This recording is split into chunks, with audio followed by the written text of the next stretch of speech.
trade. Well, that leads me to wonder, and I was wondering a minute ago, how much of being a newspaper columnist is developing a persona? Well, I think in the Triangle, for instance, it's very important that you're true to who you are, because we have a very literate readership at the News and Observer with all the colleges and universities around here. We have a literate readership, and people can tell if your outrage is manufactured, if you don't really feel what you're saying. And I think maybe once or twice I've done that, and people call me on it. And so now I make sure I really feel passionately about what I'm doing. You can't put out canned passion or for something. People can tell if you really mean what you're saying. Sure. So how much editorial direction do you have with your columns, or do you have, you know, the liberty to write and say whatever you want? Are there line edits done on your columns, or how does that work? Well, I'm sure we have somebody who reads it to make sure we're not going to get sued, but the topics are things that I pick myself.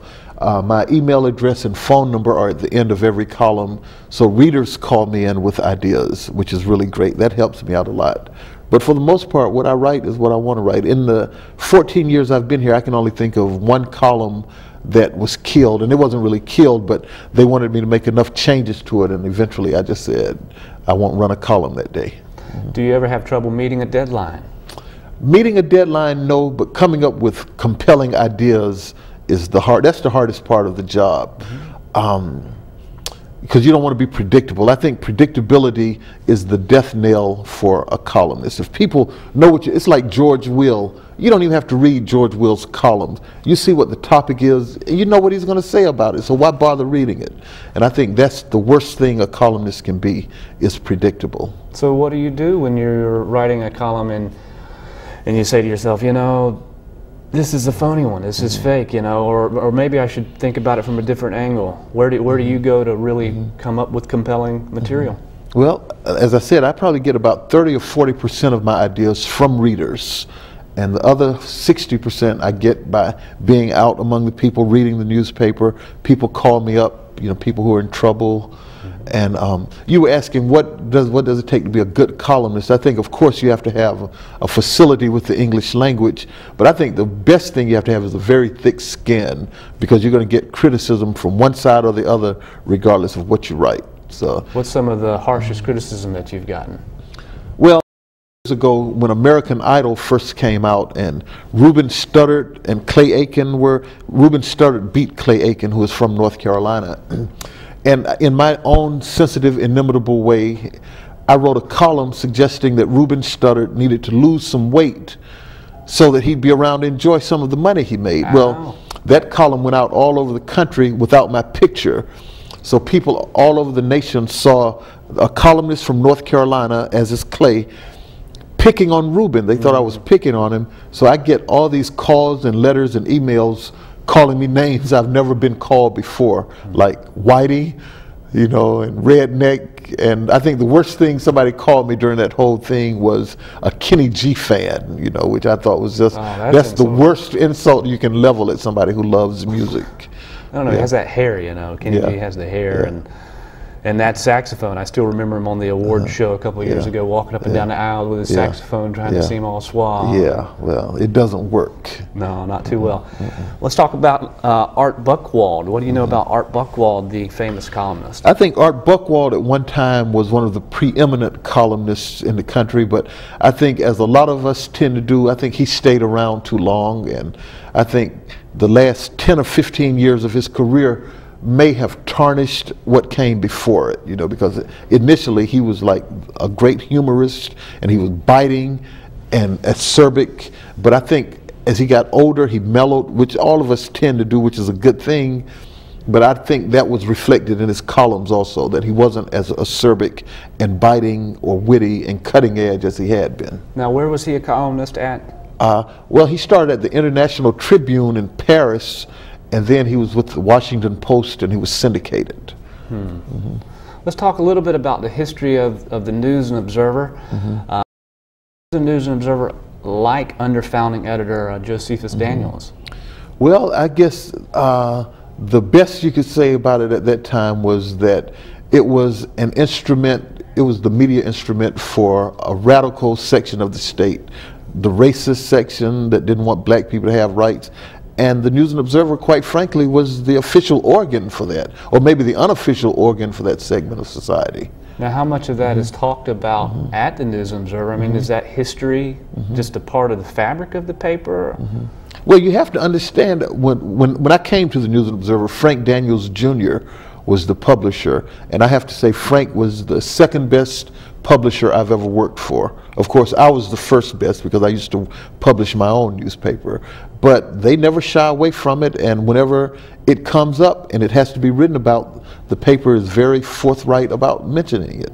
But I think they've made amends now, you know, by the fact that I'm there, for one thing. That's one step toward it. But I think, you know, the past is something that we have to, what did Faulkner say? The past is never really past, you know, so, and I think that's what we have here with that. It's a part of our collective consciousness. Absolutely. So was Frank Josephus's son, is that right? No, I think it was his grandson. Grandson? Right. And now he was at the paper from 48 to the late 60s, is that right? Well, Frank Jr. was the publisher until the mid-90s when the paper was sold to McClatchy. I'm just trying to get the history straight here. So Claude Sitton was the editor at the paper from during the 70s and 80s, right? Now, how did he change the direction of the News and Observer? Well, Claude was there prior to my arrival, but I'd known about him for years when he was with the New York Times, what an assiduous reporter he was, an editor he was there. And I think the editorial direction of the paper, but I know he made it a stronger editorial product as far as the reporting was concerned, because I hear he was a real taskmaster. Well, like you say, the early history of it, particularly in the 1900s, was it was very much a propaganda paper for the Democratic Party at the time, and was founded in this kind of racist you know, initiative, really. And then by the 60s and 70s, obviously that had changed under under Sitton. Right. But then since then it's become owned by, talk a little bit about the history from the 80s into the 90s with the News and Observer.